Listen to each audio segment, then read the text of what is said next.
Ganjar siap? Untuk bangsa dan negara ini yang pasti kita tidak siap. Pada jam 13.45 dengan mengucapkan Bismillahirrohmanirrohim menetapkan Saudara Ganjar Pranowo sekarang adalah Gubernur Jawa Tengah sebagai kader dan petugas partai untuk ditingkatkan penugasannya sebagai calon Presiden Republik Indonesia dari Partai Demokrasi Indonesia Perjuangan. Sebuah kehormatan buat saya mendapatkan penugasan sebagai kader partai.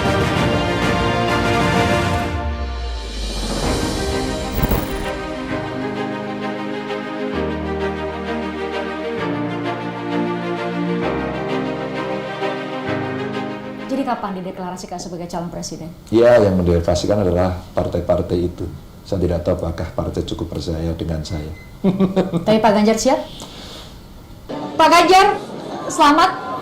Selamat Anda sudah mendapatkan tiket untuk nyapres. Terakhir 18 Oktober 2022 saya wawancarai Anda. Banyak sekali senior-senior, rekan-rekan jurnalis tuh langsung WA saya, kontak saya bilang, loh kok Pak Ganjar nyatakan siap nyapres, kok Christian nggak melanjutkan pertanyaan, kendaraan politiknya apa? Karena saya tahu waktu itu masih berproses, dan hari ini, tepatnya kemarin 21 April 2023, Ibu Megawati Soekarno Putri sudah mengumumkan Bapak sebagai bakal calon presiden dari PDIP. Bapak menggambarkan proses beberapa bulan, bahkan mungkin jauh sebelum saya wawancara ya. Banyak sekali yang sudah bersuara, ayo Pak Ganjar nyapres dong. Elektabilitas nggak bohong, selalu mentereng di antara semua hasil survei. Pak Ganjar menggambarkan proses itu, Pak Ganjar tidak memberikan, saya selalu tegak lurus dengan partai. Proses itu apa kepada publik? Bersabar, menanti momentum, atau ada nomenklatur lain menurut Pak Ganjar? Saya belajar bersabar dari seorang Megawati Soekarno Putri. Saya membaca sebuah perubahan akan terjadi kalau ada kesabaran revolusi. Ini saya ceritakan sebagai sebuah pembuka untuk mengatakan saya sangat paham partai ini. Sangat paham.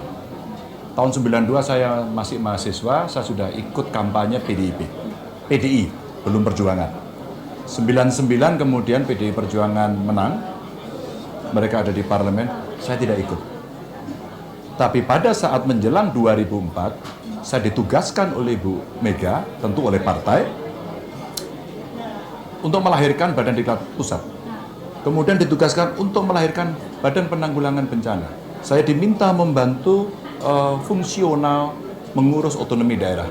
Dan pada saat yang sama, saya ditugaskan menjadi anggota DPR RI, dan kemudian berikutnya ditugaskan menjadi Gubernur Jawa Tengah. Ini proses yang cukup panjang, yang saya paham. Mbak, waktu saya menjadi anggota DPR RI, saya ditaruh di Komisi 4, dan saya bertanya, kenapa saya ditaruh di Komisi 4? Jawabannya, ya kamu di situ. Lalu saya berpikir, apakah karena saya tidak pernah mencantumkan gelar? Apakah kemudian data atau CV saya tidak terlalu lengkap? Maka pada saat itu, ini menjadi blessing buat saya, karena kemudian disitulah saya paham petani, saya paham nelayan, saya paham kehutanan, saya paham apa lingkungan yang ada di situ. Nah, dari situlah sebenarnya sebuah proses yang sangat panjang ini akan selalu ada ujungnya. Dan tentu ada ujian-ujian yang ada di tengahnya. Apakah saya kemudian cukup lulus untuk menghadapi ujian itu? Sehingga Mbak, saya tahu kok Ibu itu. Ibu itu insting politiknya kapan akan keluar, itu pasti akan disiapkan. Jadi Pak Ganjar merasa dideklarasikan sebagai capres PDIP at the right moment? Ya, Di momen yang tepat? sangat tepat. Karena banyak yang menduga Pak Ganjar, setelah Lebaran atau dulu saat HUT PDIP ya di 10 Januari lalu atau pada tanggal 1 Juni, tapi ternyata kemudian pilihan di 21 April 2022. Pak Ganjar, banyak yang punya prasangka, terutama yang melihat dari luar PDIP, bahwa karena ada dua matahari, ada dua bintang yang mungkin disebut-sebut bakal menjadi capres dari PDIP, maka terjadi mungkin pergolakan dinamika di internal PDIP. Pak Ganjar sebagai orang yang bisa kemudian bicara kepada publik, apa yang sebenarnya terjadi di PDIP selama beberapa bulan ini sebelum semua bulat perintah Bu Mega adalah memenangkan Anda di 21 April 2023? Ibu rasional, ibu punya pengalaman, ibu punya pengetahuan, dan partai ini sudah memakan asam garam. Pernah menjadi partai yang sangat konsisten kalah terus, Orde Baru. Pernah menang sekali dan kalah. Ya, punya presiden, menang pemilu tapi tidak dapat presiden. Pernah. Kemudian punya presiden Bu Mega. Kemudian punya Pak Jokowi dan seterusnya. Kalau ibarat sebuah lomba lari, maka bendera start dikibarkan dan pesertanya berlari. Tapi ada finishnya. Dan kemudian hakimnya akan menentukan siapa pemenangnya. Dalam proses lari inilah sebenarnya proses demokratisasi di internal kami. Silahkan siapapun, silahkan siapapun. Kami tidak memungkiri kok. Mbak Puan dipersiapkan, Mbak Puan kemudian digembleng, digojlok ya. Tapi ada juga putra ibu seperti Mas Nanang, tidak di jabatan publik, tapi ngurus partai juga. Sama, semua dikasih. Atau barangkali nama-nama lain yang pernah disebut di dalam survei. Ya, ada Mbak Risma, terus luar Mbak Puan, ada Ahok waktu itu, atau ada saya. Ya. Dan itu dibiarkan saja kemudian ini berjalan sampai pada akhirnya diputuskan. Silahkan dengan segala dinamikanya kamu semacam berkompetisi, pada saatnya saya akan putuskan. Sehingga ini sebenarnya proses demokratisasi internal yang sangat biasa dengan kemampuan ibu. Dan saya kira waktu ibu kemarin ingin memutuskan itu bukan tiba-tiba. Istilah Jawanya itu tidak betunduk, tidak tiba-tiba. Tapi ibu punya data, ibu sangat membaca data, ibu mengikuti perkembangan, ibu berkontemplasi yang menurut saya tidak ringan. Dan hakul yakin ibu berdialog dengan banyak orang. Dan saya hakul yakin ibu juga berdialog dengan Pak Jokowi pada soal itu, karena Pak Jokowi juga kader yang sedang memimpin Republik ini. Sehingga banyak tiktokan yang kemudian ibu lakukan sehingga sampai pada keputusan itu. Sehingga proses internal itulah berjalan sampai tanggal 21 kemarin. Lebaran yang diikuti oleh saudara kita Muhammadiyah, menjelang lebaran yang ditentukan oleh pemerintah, tanggalnya 21 April, hari Kartini, diumumkan oleh seorang perempuan, ketua umum partai yang paham betul soal isu perempuan, ya. Terus kemudian harinya Jumat. Apakah ini otak-atik gato atau tidak, tapi insya Allah semuanya hari baik ini. Pak Ganjar, Anda mungkin menjadi sedikit politisi yang kemudian mencapai puncak tidak hanya di internal partai, tapi mungkin kalau Tuhan memberikan Anda kesempatan, amanah sebagai presiden, Anda mungkin adalah juga kader yang mengikuti satu tapak demi tapak tugas-tugas di internal partai dan kemudian bisa mendapat kepercayaan itu. Bagaimana Anda menggambarkan kepada semua yang di luar sana yang mungkin sudah antipati dengan partai? Kenapa harus ikut proses di partai? Waktu saya ngambil sekolah politik, waktu itu S2 di UI, saya dengarkan betul. Profesor saya mengajarkan, there are democracy without political party. Nah, kalau mau demokrasi ada partai politik. Bahwa partai politik kemudian berkembang dengan segala dinamikanya, mungkin orang muak, marah, kritik, dan sebagainya. Tapi itulah wadahnya. Maka saya beruntung, Mbak, ada loh penugasan saya waktu menjadi anggota DPR, menjadi ketua pansus undang-undang partai politik. Dan pada saat itu ada fungsi agregasi politik, sumber rekrutmen kader. Maka pada tingkat sumber rekrutmen kader, Bu Mega itu punya kesadaran hebat, Mbak. Kok pada saat saya menang di tahun 99 itu, banyak yang kena persoalan. Masih ada yang tidak bisa membedakan mana interupsi, mana instruksi. Banyak yang kemudian belum memahami dalam konteks parliamentarian itu bagaimana yang oversight, pengawasan, bagaimana hak budget mesti dilakukan, atau politik legislasi yang mesti didorong. Maka ini realitas. Apa Mbak perintah Ibu? Bikin diklat partai. Bikin diklat partai. Dan saya terlibat di situ. Tentu keterlibatan saya kecil. Tapi saya ikut dalam kursus-kursus kader itu, menyelenggarakan, dan kami paham. disitulah kesadaran politik dari partai kami, dari PDI Perjuangan, dari Bu Mega untuk melakukan itu. Dibuatlah Mbak kursus kader tingkat Pratama, Madya, Utama, sampai guru kader, dan kursus kader khusus perempuan.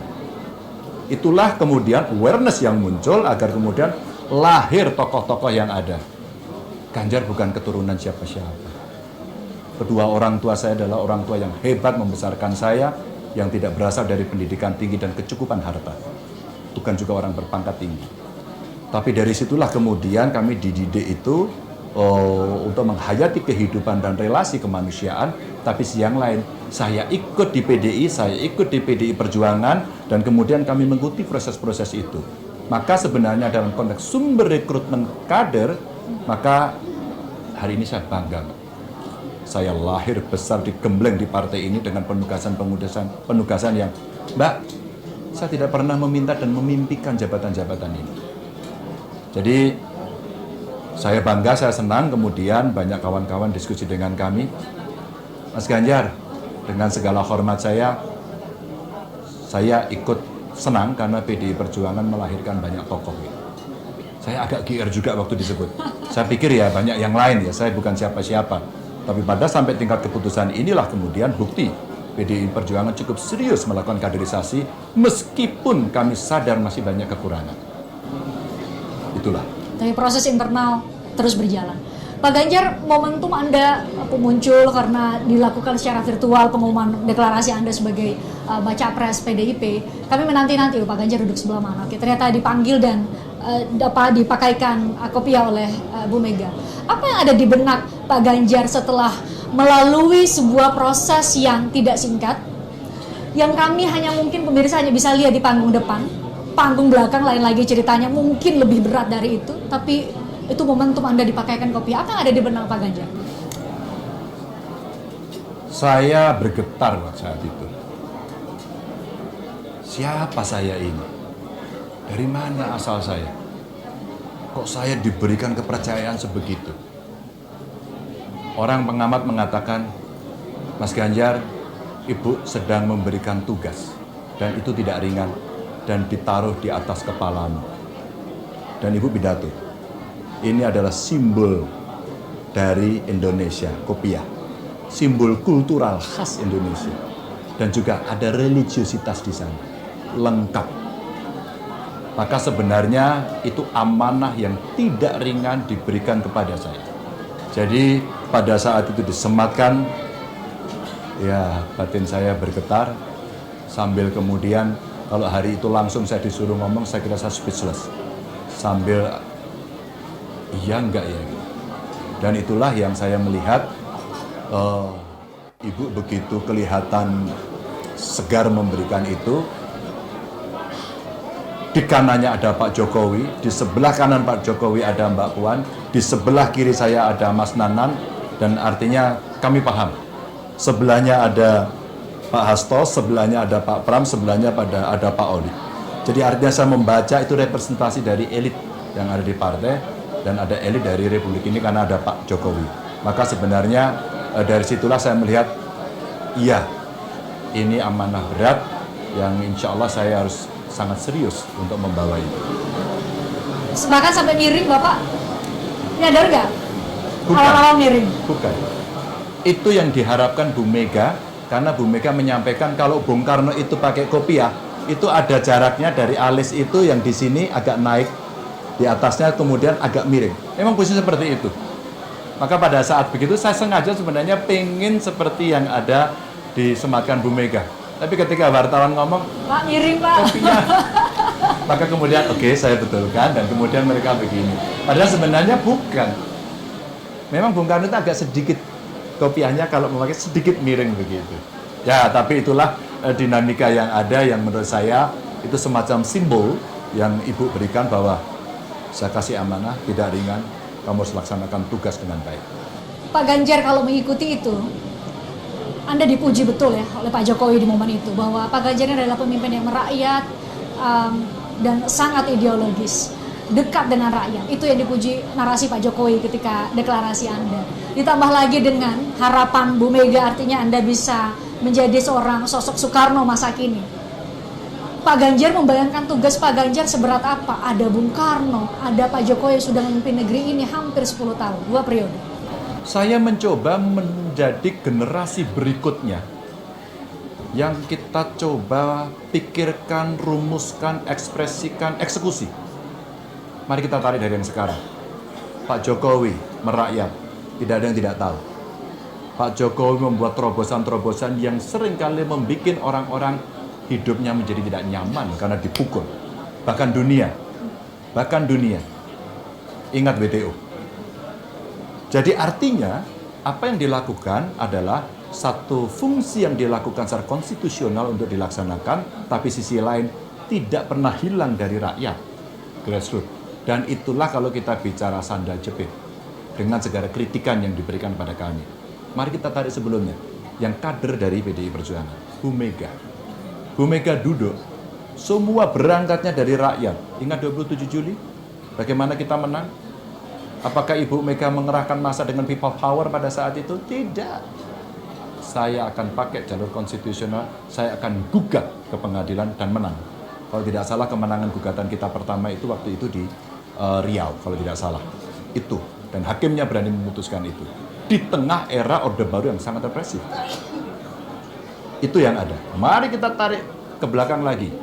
Fondasi yang diletakkan oleh pendiri bangsa. Bung Karno, Bung Hatta, dan seluruh pahlawan yang ada.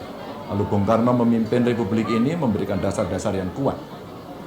Maka daulat politik mesti betul-betul dipegang oleh Republik ini.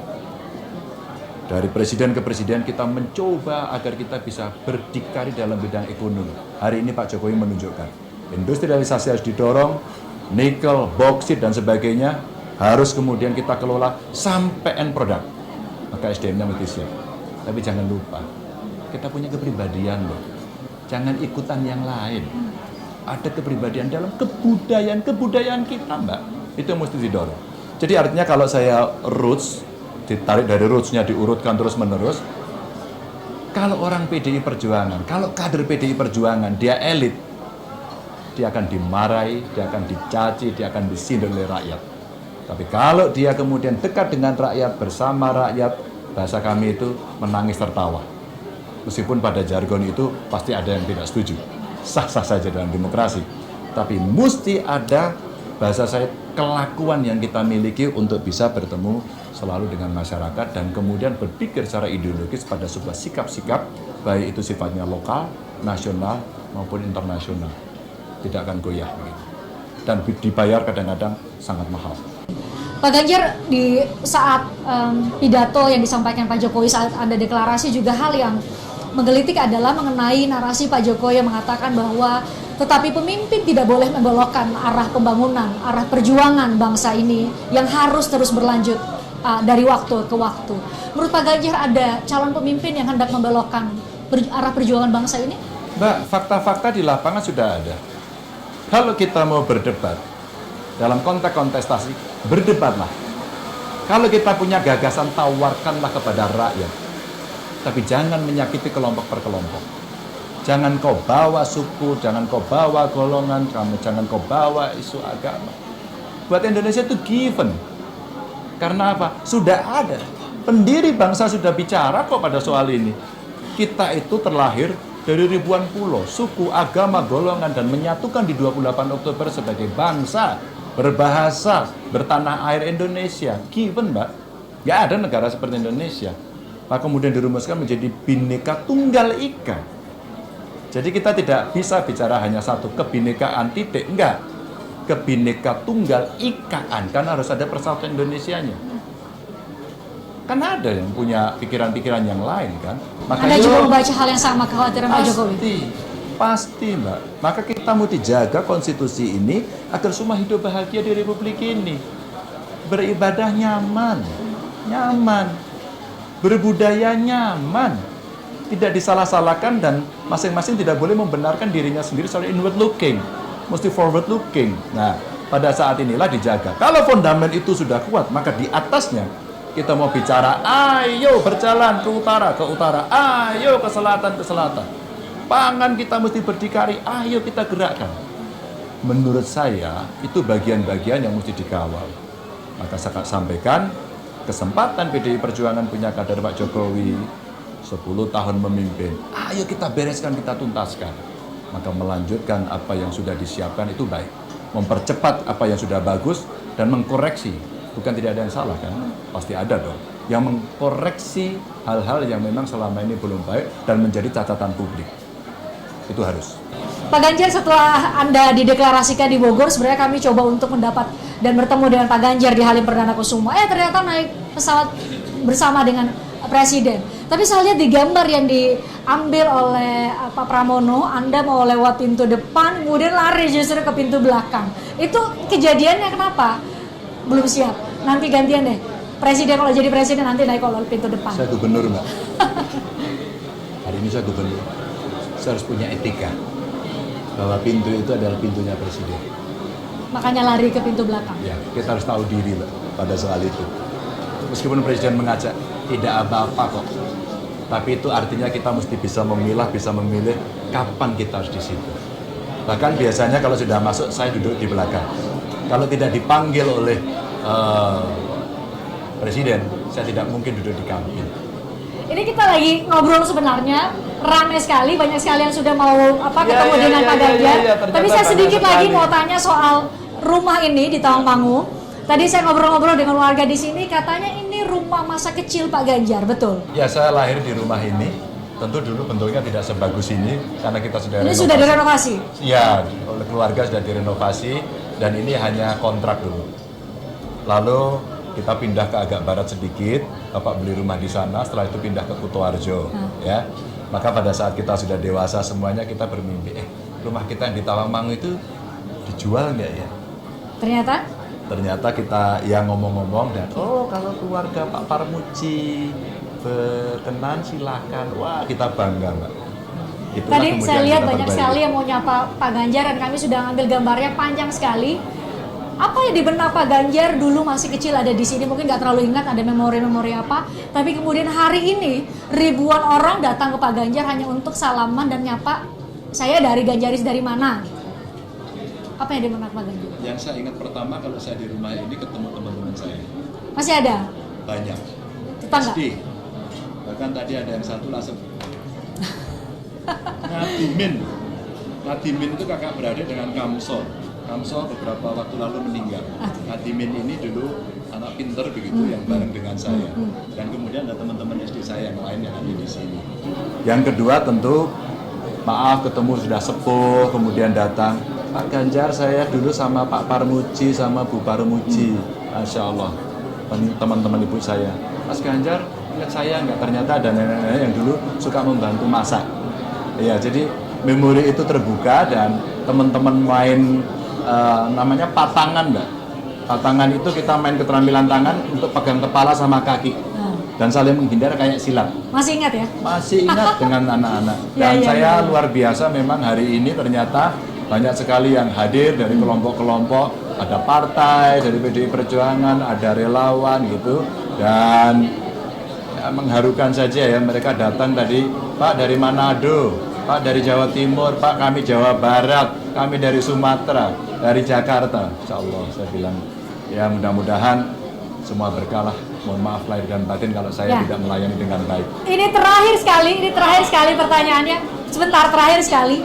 Pak Ganjar, nanti Anda ulang tahun di 28 Oktober 2023. Masa pendaftaran sebagai capres-capres itu adalah 19 Oktober sampai 25 November. Itu masa. Mungkin mau daftar bersama capres siapa di 28 Oktober 2023? Akan kita tentukan nanti setelah rapat partai. Akan ditentukan setelah rapat partai. Saya takut diamuk yang datang dari jauh-jauh Pak Ganjar. Jadi saya ucapkan terima kasih sudah menerima saya dari Jakarta. Terima kasih ya Pak. Sehat selalu. Tertarik dengan diskusi saya dengan para narasumber? Saksikan obrolan malam dengan topik-topik menarik lainnya. Jangan lupa subscribe ya channel YouTube Berita 1. Like, komen, dan share video ini ya. Terima kasih.